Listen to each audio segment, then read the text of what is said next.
Hello everyone, welcome back. കഴിഞ്ഞ ക്ലാസ്സിൽ നമ്മൾ കൺട്രോളിംഗ് മെക്കാനിസത്തിനെ കുറിച്ചിട്ടാണ് ഡിസ്കസ് ചെയ്തത്. അതായത് internal control, internal check, internal audit തുടങ്ങിയ ടോപ്പിക്സ് ആണ് നമ്മൾ ഡിസ്കസ് ചെയ്തത്. ഇന്ന് നമ്മൾ ഇന്റേണൽ ചെക്കുമായി ബന്ധപ്പെട്ട ചില ഫർദർ ഡീറ്റെയിൽസ് ആണ് ഡിസ്കസ് ചെയ്യാൻ പോകുന്നത്. That means internal check regarding various transactions. എന്താണ് ഇന്റേണൽ ചെക്ക് എന്ന് നമുക്കൊന്നുകൂടെ നോക്കാം. Internal check means entries are passed in such a way that the work of one clerk is automatically checked by another person. ഒരാൾ ചെയ്യുന്ന ജോലി automatically another person check ചെയ്തു പോകുന്ന ആ ഒരു പ്രൊസീജിയറിനെയാണ് നമ്മൾ ഇന്റേണൽ ചെക്ക് എന്നുള്ളതുകൊണ്ട് ഉദ്ദേശിക്കുന്നത്. എന്തിനു വേണ്ടിയിട്ടാണ് നമ്മൾ അങ്ങനെ ചെക്ക് ചെയ്യുന്നുണ്ടായിരിക്കുക? അവിടെ എറേഴ്സ് അല്ലെങ്കിൽ ഫ്രോഡ്സിനെ മിനിമൈസ് ചെയ്യുക, അല്ലെങ്കിൽ എറേഴ്സ് ആൻഡ് ഫ്രോഡ്സിന് ഏർലി ഡിറ്റക്ഷൻ നടത്തുക എന്നുള്ള ഉദ്ദേശത്തോടു കൂടിയിട്ടാണ് അല്ലേ. നമുക്കറിയാം ഇതൊരു കൈൻഡ് ഓഫ് ഇൻസ്റ്റൻറ്റ് ഓഡിറ്റാണ്. ഒരാൾ ചെയ്യുന്ന ജോലി ഓട്ടോമാറ്റിക്കലി അനദർ പേഴ്സൺ ചെക്ക് ചെയ്തു പോവാണ്. അതുകൊണ്ട് തന്നെ ആ ഒരു പർട്ടിക്കുലർ പേഴ്സണിന് എന്തെങ്കിലും എറർ സംഭവിച്ചാലും അനദർ പേഴ്സൺ അത് ഫൈൻഡ് ഔട്ട് ചെയ്യും എന്നുള്ളതാണ് ഇന്റേണൽ ചെക്കിൻ്റെ ഒരു അഡ്വാൻറ്റേജസ്. അപ്പോൾ ഇന്നത്തെ ക്ലാസ്സിൽ നമ്മൾ ഡിസ്കസ് ചെയ്യാൻ പോകുന്നത് ഈ ഒരു ഇന്റേണൽ ചെക്ക് നമ്മൾ എങ്ങനെയാണ് ഇംപ്ലിമെൻറ്റ് ചെയ്യുന്നത്. ദാറ്റ് മീൻസ് വാരിയസ് ട്രാൻസാക്ഷൻസ് നടക്കുമ്പോൾ അവിടെ എങ്ങനെയാണ് ഇന്റേണൽ ചെക്ക് സിസ്റ്റം ഇംപ്ലിമെൻറ്റ് ചെയ്യുന്നത് എന്നുള്ളതാണ്. ഓക്കെ, അപ്പോൾ ആദ്യം നമുക്ക് internal check regarding cash transaction discuss ചെയ്യാം. ക്യാഷ് ട്രാൻസാക്ഷൻസ് എന്ന് പറയുമ്പോൾ cash receipts and cash payments ആണ്. അപ്പോൾ ആദ്യം നമ്മൾ ഡിസ്കസ് ചെയ്യാൻ പോകുന്നത് ക്യാഷ് റിസീപ്റ്റുമായി ബന്ധപ്പെട്ട കാര്യങ്ങളാണ്. ഓക്കെ, പോയിന്റ് ആയിട്ട് നമുക്ക് ഡിസ്കസ് ചെയ്യാം. ആദ്യത്തെ point, there should be a separate cashier to deal with cash receipts. Cash receipts കൈകാര്യം ചെയ്യുമ്പോൾ എപ്പോഴും അത് ഡീൽ ചെയ്യുന്നതിന് വേണ്ടി മാത്രം നമ്മളൊരു സെപ്പറേറ്റ് ക്യാഷിയറിനെ അപ്പോയിൻറ്റ് ചെയ്യാറുണ്ട്. അത് ഇന്റേണൽ ചെക്ക് സിസ്റ്റത്തിൻ്റെ ഭാഗമാണ്. സോ ദാറ്റ് അയാൾക്ക് ക്യാഷ് റിസീപ്റ്റുമായി ബന്ധപ്പെട്ട കാര്യങ്ങൾ മാത്രം ഡീൽ ചെയ്താൽ മതിയാകും. Okay, then cash receipt should be entered through A rough cash book. നമ്മളെപ്പോഴും ക്യാഷ് റിസീവ് ചെയ്യുന്ന സമയത്ത് അത് നമ്മൾ മെയിൻ ക്യാഷ് ബുക്കിലേക്ക് എൻ്റർ ചെയ്യുന്നതിന് മുമ്പായിട്ട് ഒരു റഫ് ക്യാഷ് ബുക്കിലേക്ക് അതിനെ എൻ്റർ ചെയ്ത് വെക്കാനായിട്ട് ശ്രദ്ധിക്കണം. And all receipt should be banked daily. നമുക്ക് വരുന്ന എല്ലാ റെസിപ്റ്റുകളും അതാത് ദിവസം തന്നെ ബാങ്കിൽ ഡെപ്പോസിറ്റ് ചെയ്യാനും ശ്രദ്ധിക്കണം. BRS should be prepared to reconcile the cash and bank transaction. അതുപോലെ തന്നെ ക്യാഷ് ബാങ്ക് ട്രാൻസാക്ഷൻസ് നടക്കുമ്പോൾ അവിടെ എന്തെങ്കിലും തരത്തിലുള്ള ഡിഫറൻസ് ഉണ്ടെങ്കിൽ അത് ഫൈൻഡ് ഔട്ട് ചെയ്യാൻ വേണ്ടിയിട്ടാണ് നമ്മൾ BRS statement, bank reconciliation statement തയ്യാറാക്കുന്നത്. നമ്മൾ പഠിച്ചിട്ടുണ്ട് BRS സ്റ്റേറ്റ്മെൻറ്റ്സിനെ കുറിച്ച്.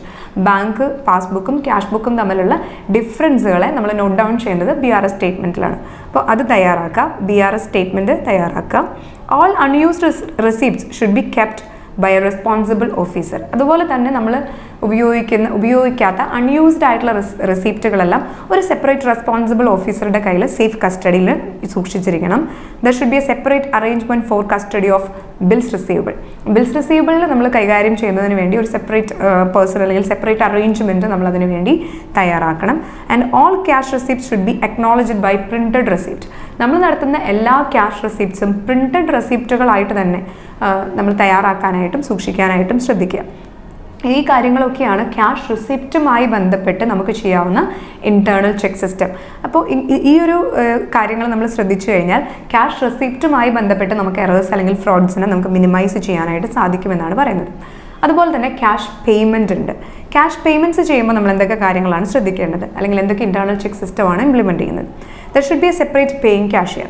ക്യാഷ് റെസിപ്റ്റിൻ്റെ കാര്യത്തിൽ നമ്മൾ പറഞ്ഞതുപോലെ തന്നെ ക്യാഷ് പേയ്മെൻറ്റുമായി ബന്ധപ്പെട്ട് നമ്മളൊരു സെപ്പറേറ്റ് പേയിങ് ക്യാഷിയറിനെ അപ്പോയിൻറ്റ് ചെയ്യേണ്ടതായിട്ടുണ്ട്. And he should not have access to the ledgers. അങ്ങനെ ക്യാഷ് പേ ചെയ്യുന്ന ആളുകൾക്ക് ഈ ക്യാഷുമായി ബന്ധപ്പെട്ട മറ്റ് ലെഡ്ജർ അക്കൗണ്ട്സ് ആക്സസ് ചെയ്യാനുള്ള റൈറ്റ്സ് ഇല്ല, അല്ലെങ്കിൽ അതും അവർ തന്നെ ആയിരിക്കില്ല കൈകാര്യം ചെയ്യുന്നത്. അവർ ഓൺലി ക്യാഷ് പേയ്മെൻറ്റുമായി ബന്ധപ്പെട്ട കാര്യങ്ങൾ മാത്രമായിരിക്കും ഡീൽ ചെയ്യുന്നുണ്ടായിരിക്കുക.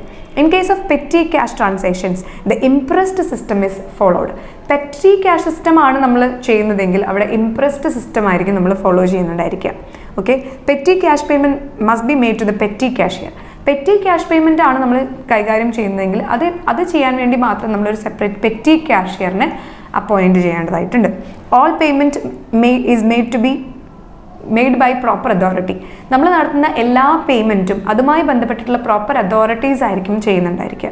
ഇപ്പോൾ ഓരോരോ ഡിപ്പാർട്ട്മെൻറ്റ്സ് ഉണ്ടായിരിക്കും, അവർ ചെയ്യുന്ന പലതരത്തിലുള്ള പേയ്മെൻറ്റ്സ് ഉണ്ടായിരിക്കും.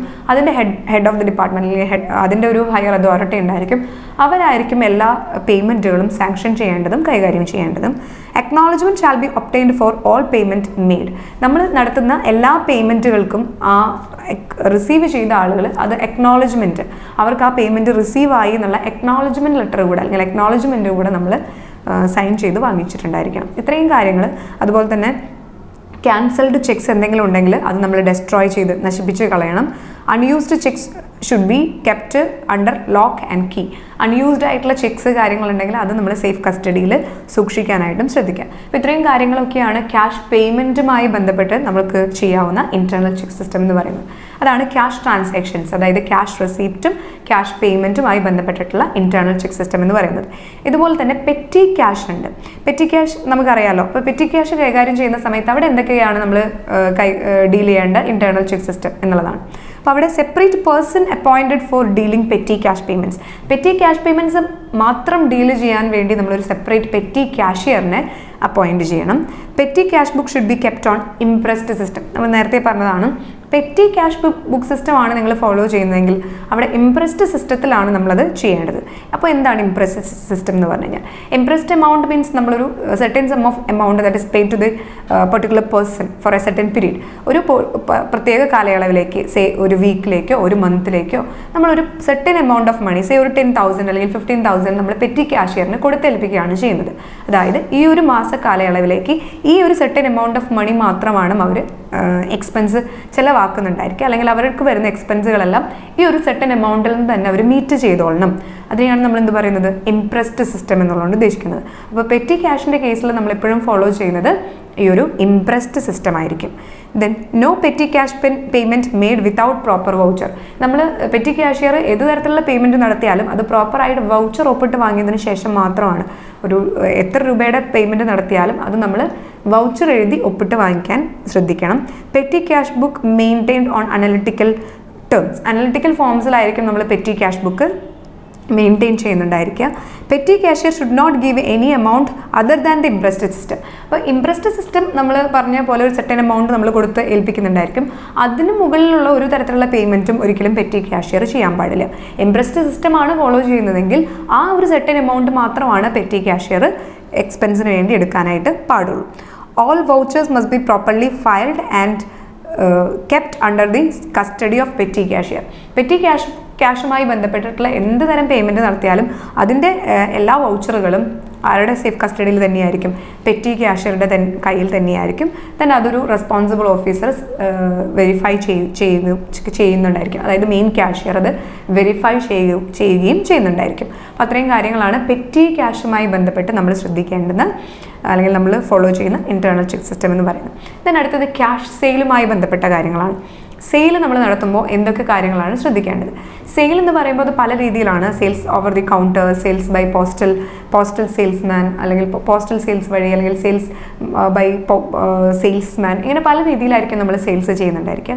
അപ്പോൾ ഓരോ തരത്തിൽ സെയിൽസ് ചെയ്യുമ്പോഴും നമ്മൾ ശ്രദ്ധിക്കേണ്ട കാര്യങ്ങൾ പറയുന്നുണ്ട്. അപ്പോൾ ആദ്യം നമുക്ക് നോക്കാം സെയിൽസ് ഓവർ ദി കൗണ്ടർ വഴിയുള്ള വിൽപ്പനകളാണ് എങ്കിൽ എന്തൊക്കെ കാര്യങ്ങളാണ് അവിടെ ശ്രദ്ധിക്കേണ്ടത്?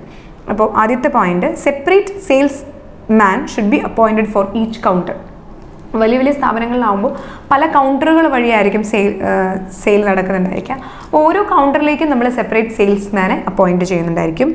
A specific number may be allotted for every salesman. ഓരോ സെയിൽസ്മാനും നമ്മൾ സെപ്പറേറ്റ് നമ്പറുകൾ അലോട്ട് ചെയ്യുന്നുണ്ടായിരിക്കും, അല്ലെങ്കിൽ ഓരോരോ കൗണ്ടറുകൾക്കും നമ്മൾ സെപ്പറേറ്റ് നമ്പർ അലോട്ട് ചെയ്യുന്നുണ്ടായിരിക്കും. Different numbers should be used for different counters.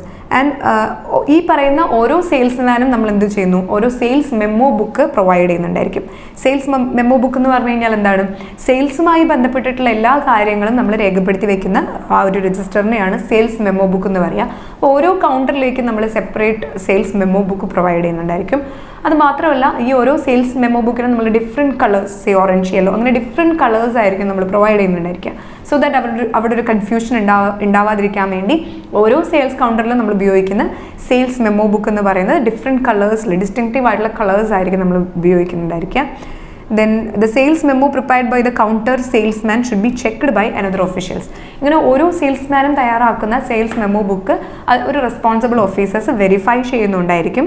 Then total amount of cash sales should be entered into the general cash book.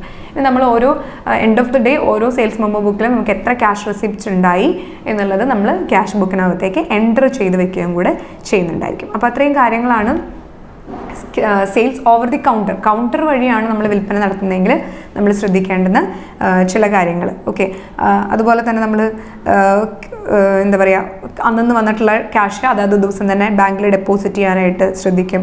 അതുപോലെ ഗുഡ്സ് റിസീവ് ചെയ്ത് കഴിഞ്ഞാൽ നമ്മൾ ഗുഡ്സ് ക്യാഷ് റിസീവ്ഡ് അല്ലെങ്കിൽ cash paid എന്ന് പറഞ്ഞിട്ട് നമ്മൾ ക്യാഷ്യർക്ക് ക്യാഷ് മെമ്മോ ബുക്ക് പ്രൊവൈഡ് ചെയ്യുന്നുണ്ടായിരിക്കും. ഓക്കെ, അങ്ങനെ ഈ പറയുന്ന സെയിൽസ് മെമ്മോ കൗണ്ടർ സെയിൽസ്മാൻ തയ്യാറാക്കി അത് കൃത്യമായിട്ട് സൂക്ഷിക്കുകയും കൂടെ ചെയ്യുന്നുണ്ടായിരിക്കും. Then sales by travelling agent വഴിയാണ് നമ്മൾ വിൽപ്പന നടത്തുന്നതെങ്കിൽ എന്തൊക്കെ കാര്യങ്ങളാണ് ശ്രദ്ധിക്കേണ്ടത്? He is required to issue receipts on making sales നടത്തുമ്പോൾ അയാൾ അതുമായി ബന്ധപ്പെട്ടിട്ടുള്ള റെസിപ്റ്റ്സ് തയ്യാറാക്കാനും അത് പ്രൊവൈഡ് ചെയ്യാനും പ്രത്യേകം ശ്രദ്ധിക്കണം. നമുക്കറിയാം, നമ്മളൊരു സാധനം വിൽക്കുന്ന സമയത്ത് അവർക്ക് പ്രോപ്പറായിട്ടുള്ള റെസിപ്റ്റ് നമ്മൾ പ്രൊവൈഡ് ചെയ്യണം. അപ്പോൾ അത് തയ്യാറാക്കേണ്ടത് ഉത്തരവാദിത്തം സെയിൽസ്മാൻ ഉണ്ട്. He should not allowed to meet any expense in connection with the sales out of the money collected from the കസ്റ്റമറുടെ കയ്യിൽ നിന്ന് അയാൾ കളക്ട് ചെയ്യുന്ന എമൗണ്ട്, സെയിൽസ് നടത്തി അയാൾക്ക് കിട്ടുന്ന എമൗണ്ട്, അതിൽ നിന്നും അദ്ദേഹം ഒരു തരത്തിലുള്ള അദ്ദേഹത്തിൻ്റെ പേഴ്സണൽ എക്സ്പെൻസുകൾ മീറ്റ് ചെയ്യാനായിട്ട് പാടില്ല. Then final receipts of cash collected should issued by head office. End of the day അയാൾക്ക് എത്ര റെസിപ്റ്റ് ഉണ്ടായി എന്നുള്ളത് അയാൾ കൃത്യമായിട്ട് ഹെഡ് ഓഫീസുമായിട്ട് ഇൻറ്റിമേറ്റ് ചെയ്തിട്ടുണ്ടായിരിക്കണം. Then the head office should be informed about balance overdue by customers എന്തെങ്കിലും balance overdue കാര്യങ്ങൾ എന്തെങ്കിലും വരുത്തിയിട്ടുണ്ടെങ്കിൽ അതും നമ്മൾ കൃത്യമായിട്ട് ഹെഡ് ഓഫീസുമായിട്ട് കമ്മ്യൂണിക്കേറ്റ് ചെയ്തിട്ടുണ്ടായിരിക്കണം. He should be instructed to submit periodical statements of sales. ഒരു സെയിൽസ്മാനും ഒരു പീരിയോഡിക്കൽ ആയിട്ടുള്ള ഒരു സ്റ്റേറ്റ്മെൻറ്റ്, അദ്ദേഹം നടത്തിയിട്ടുള്ള സെയിൽസുമായി ബന്ധപ്പെട്ടിട്ടുള്ള എല്ലാ കാര്യങ്ങളുടെയും ഒരു പീരിയോഡിക്കൽ സ്റ്റേറ്റ്മെൻറ്റ് തയ്യാറാക്കി അത് ഹെഡ് ഓഫീസിൽ സബ്മിറ്റ് ചെയ്തിട്ടുണ്ടായിരിക്കണം. He should not allowed to continue work for a long period of time in a same area. ഒരു പെർട്ടിക്കുലർ ഏരിയയിൽ തന്നെ ഒരു സെയിൽസ്മാനും സ്ഥിരമായിട്ട് നമ്മൾ അദ്ദേഹത്തിനെ തന്നെ അപ്പോയിൻറ്റ് ചെയ്യില്ല. സോ ദാറ്റ് അവിടെ എന്തെങ്കിലും മാനിപ്പുലേഷൻസ് ഓഫ് ഫ്രോഡുലൻ്റ് ആക്ടിവിറ്റീസോ നടക്കാനുള്ള സാധ്യതകളുണ്ട്. സോ ഒരു പെർട്ടിക്കുലർ പേഴ്സണെ നമ്മൾ ഒരു പെർട്ടിക്കുലർ ഏരിയയിൽ തന്നെ ഒരു ലോങ് പീരീഡിലേക്ക് അപ്പോയിൻറ്റ് ചെയ്യാനായിട്ട് പാടില്ല. ഓക്കെ, ഇനി അടുത്തത് പറയുന്നത് പോസ്റ്റൽ സെയിൽസ് ആണ്. സെയിൽസ് ബൈ മെയിൽ വഴിയുള്ള വിൽപ്പനകളാണ് എങ്കിൽ എന്തൊക്കെ കാര്യങ്ങളാണ് ശ്രദ്ധിക്കേണ്ടത്? There should be a separate section in sales department to deal with postal transactions. ഇങ്ങനെ പോസ്റ്റൽ ട്രാൻസാക്ഷൻസ് നടത്തുന്നതിന് വേണ്ടി മാത്രം ഓരോ സ്ഥാപനങ്ങളിലും ഒരു സെപ്പറേറ്റ് ഡിപ്പാർട്ട്മെൻറ്റ് മെയിൻറ്റെയിൻ ചെയ്യുന്നുണ്ടായിരിക്കും. Separate VPP register should be maintain. അതുപോലെ തന്നെ ഈ പറയുന്ന പോസ്റ്റൽ സെയിൽസുമായി ബന്ധപ്പെട്ട കാര്യങ്ങളെ രേഖപ്പെടുത്തി വെക്കാൻ വേണ്ടി നേരത്തെ നമ്മൾ സെയിൽസ് മെമ്മോ ബുക്ക് തയ്യാറാക്കുന്നു എന്ന് പറഞ്ഞതുപോലെ VPP രജിസ്റ്ററാണ് നമ്മൾ വെക്കുക. അതായത് വാല്യൂ പേയബിൾ ബൈ പോസ്റ്റ് വഴി നമ്മൾ നടത്തുന്ന ട്രാൻസാക്ഷൻസ് ആയതുകൊണ്ട് അത് പേ ചെയ്യുമ്പോഴാണ് അതിൻ്റെ വാല്യൂ നമുക്ക് ചിലപ്പോൾ കിട്ടുന്നുണ്ടായിരിക്കുക. അപ്പോൾ വാല്യൂ പേയബിൾ പോസ്റ്റ് എന്നുള്ള VPP രജിസ്റ്ററാണ് നമ്മൾ മെയിൻറ്റെയിൻ ചെയ്യുന്നുണ്ടായിരിക്കുക. Proper records should be maintain for goods returned by the customer. In case നമ്മൾ പോസ്റ്റൽ വഴി സെയിൽസ് നടത്തുമ്പോൾ അവിടെ എന്തെങ്കിലും ഡിഫക്റ്റീവ് ഐറ്റംസോ കാര്യങ്ങളോ ഒക്കെ ഉണ്ടെങ്കിൽ ചിലപ്പോൾ റിട്ടേൺ വരാൻ സാധ്യതയുണ്ട്. അപ്പോൾ റിട്ടേൺ വന്നിട്ടുള്ള കാര്യങ്ങളെ നമ്മൾ സെപ്പറേറ്റ് ഫയൽ ചെയ്ത് അല്ലെങ്കിൽ രജിസ്റ്ററിൽ നമ്മളത് എഴുതി സൂക്ഷിക്കേണ്ടതായിട്ടുണ്ട്.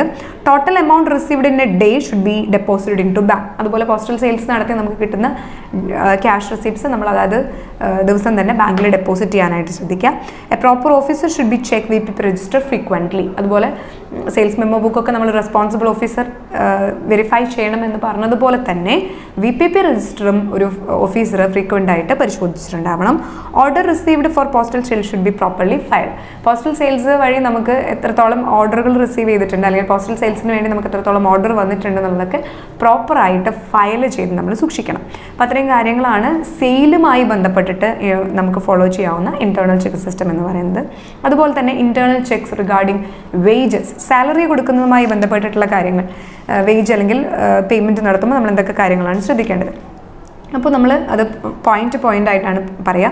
ആദ്യം നമ്മൾ maintenance of wage records maintain ചെയ്യുമ്പോൾ നമ്മൾ എന്തൊക്കെ കാര്യങ്ങളാണ് ശ്രദ്ധിക്കേണ്ടത്. വേജ് കൊടുക്കുന്ന സമയത്ത് നമുക്കറിയാം ആ സ്ഥാപനങ്ങളിൽ അതുമായി ബന്ധപ്പെട്ടുള്ള ഒരു വേജ് റെക്കോർഡ് ഫോളോ ചെയ്യുന്നുണ്ടായിരിക്കും. ഈ വേജ് റെക്കോർഡ് ഫോളോ ചെയ്യുമ്പോൾ നമ്മൾ എന്തൊക്കെ കാര്യങ്ങളാണ് ശ്രദ്ധിക്കേണ്ടത്? Time recording clock should be used. നമ്മൾ ഓരോ എംപ്ലോയീസും എത്ര സമയം വർക്ക് ചെയ്തു എന്നറിയാൻ വേണ്ടി ഒരു ടൈം റെക്കോർഡിംഗ് ക്ലോക്ക് നമ്മൾ ഉപയോഗിക്കുന്നുണ്ടായിരിക്കും. A job card is given to each worker when wages are calculated on the base of piece rate. നമ്മളിപ്പോൾ ടൈം റേറ്റ് സിസ്റ്റത്തിനും അതുപോലെ തന്നെ പീസ് റേറ്റ് സിസ്റ്റം ഒക്കെ കാൽക്കുലേറ്റ് ചെയ്തിട്ടാണ് വേജ് കൊടുക്കുന്നുണ്ടായിരിക്കുക. പീസ് റേറ്റ് സിസ്റ്റം മീൻസ് എന്താണ്? എത്ര യൂണിറ്റ്സ് പ്രൊഡ്യൂസ് ചെയ്തു. ടൈം റേറ്റ് സിസ്റ്റം എന്ന് പറയുമ്പോൾ എത്ര അവർ അയാൾ വർക്ക് ചെയ്തു എന്നുള്ളതാണ്. അപ്പോൾ ഇങ്ങനെ പീസ് റേറ്റ് സിസ്റ്റം ആണെങ്കിൽ നമ്മൾ ഓരോ യൂണിറ്റ്സ് അല്ലെങ്കിൽ എത്ര യൂണിറ്റ്സ് പ്രൊഡ്യൂസ് ചെയ്യുന്നതിനനുസരിച്ച് അവർക്ക് നമ്മൾ ജോബ് കാർഡുകൾ അസൈൻ ചെയ്യും. അല്ലെങ്കിൽ 10 യൂണിറ്റ്സ് പ്രൊഡ്യൂസ് ചെയ്ത ആളുകൾക്ക് അല്ലെങ്കിൽ 100 യൂണിറ്റ്സ് പ്രൊഡ്യൂസ് ചെയ്യുന്ന ആളുകൾക്കൊക്കെ നമ്മൾ ജോബ് കാർഡുകൾ പ്രൊവൈഡ് ചെയ്തുകൊണ്ട് അവരെത്ര പീസ് അല്ലെങ്കിൽ എത്ര യൂണിറ്റ്സ് പ്രൊഡ്യൂസ് ചെയ്തു എന്നുള്ളത് നമുക്ക് കാൽക്കുലേറ്റ് ചെയ്യാനായിട്ട് സാധിക്കും. അതുപോലെ തന്നെ over time slip should be used in case of over time wages are paid. ചില ആളുകൾ ഓവർ ടൈം വർക്ക് ചെയ്യുന്നുണ്ടായിരിക്കാം, അല്ലെങ്കിൽ ചില ആളുകൾ നേരത്തെ പാസ് ഔട്ട് റെക്കോർഡുകൾ ഉണ്ടായിരിക്കാം, ഓവർ ടൈം റെക്കോർഡ്സ് ഉണ്ടായിരിക്കും. ഇതിനെല്ലാത്തിനും നമ്മൾ പ്രോപ്പറായിട്ടുള്ള ടൈം റെക്കോർഡ്സ് ഉപയോഗിച്ചുകൊണ്ട് നമ്മളതെല്ലാം കൃത്യമായിട്ട് എന്താ ചെയ്യുന്നത്, റെക്കോർഡ് ചെയ്ത് സൂക്ഷിക്കേണ്ടത് അത്യാവശ്യമാണ്. ഓക്കെ, അതുപോലെ തന്നെ പ്രിപ്പറേഷൻ ഓഫ് വേജ് ഷീറ്റ്. ഇനി നമ്മൾക്ക് അവർക്ക് വേജ് കൊടുക്കുമ്പോൾ നമ്മൾ വേജ് ഷീറ്റ് തയ്യാറാക്കും. അത് പ്രിപ്പയർ ചെയ്യുമ്പോൾ എന്തൊക്കെ കാര്യങ്ങളാണ് ശ്രദ്ധിക്കേണ്ടത്? അപ്പോൾ നമ്മളവിടെ ആ ഒരു പ്രിപ്പറേഷൻ തയ്യാറാക്കുന്ന സമയത്ത് separate wage sheet for time work and piece work should be prepared. ഓരോ എംപ്ലോയീസും വർക്ക് ചെയ്യുമ്പോൾ ഒരു ടൈം റേറ്റിലാണോ പീസ് റേറ്റിലാണോ വർക്ക് ചെയ്യുന്നതെന്ന് നോക്കിയിട്ട്, ടൈം റേറ്റ് സിസ്റ്റം ആണെങ്കിൽ അതിന് നമ്മൾ സെപ്പറേറ്റ് വേജ് ഷീറ്റ് തയ്യാറാക്കും. പീസ് റേറ്റിലാണെങ്കിൽ അതിന് നമ്മൾ സെപ്പറേറ്റ് വേജ് ഷീറ്റ് തയ്യാറാക്കുന്നുണ്ടായിരിക്കും. Checking of the wage sheet by at least 4 clerk. ഈ പറയുന്ന വേജ് ഷീറ്റുകൾ നമ്മൾ പരിശോധിക്കുന്നതിന് വേണ്ടി അറ്റ്ലീസ്റ്റ് 4 ക്ലർക്കെങ്കിലും നമ്മൾ ഉണ്ടായിരിക്കും. അതുപോലെ തന്നെ അതുമായി ബന്ധപ്പെട്ടിട്ടുള്ള വർക്ക് മാനേജേഴ്സ് ഉണ്ടെങ്കിൽ ഈ വേജ് ഷീറ്റ് അവർ വെരിഫൈ ചെയ്ത് അവർ സിഗ്നേച്ചർ പ്രൊവൈഡ് ചെയ്യുന്നുണ്ടായിരിക്കും. അത്രയും കാര്യങ്ങളാണ് വേജ് ഷീറ്റ് തയ്യാറാക്കുമ്പോൾ നമുക്ക് ശ്രദ്ധിക്കേണ്ട കാര്യങ്ങൾ.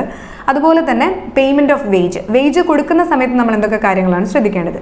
Wages should be paid by a person who is no way connected with the preparation of wage sheet.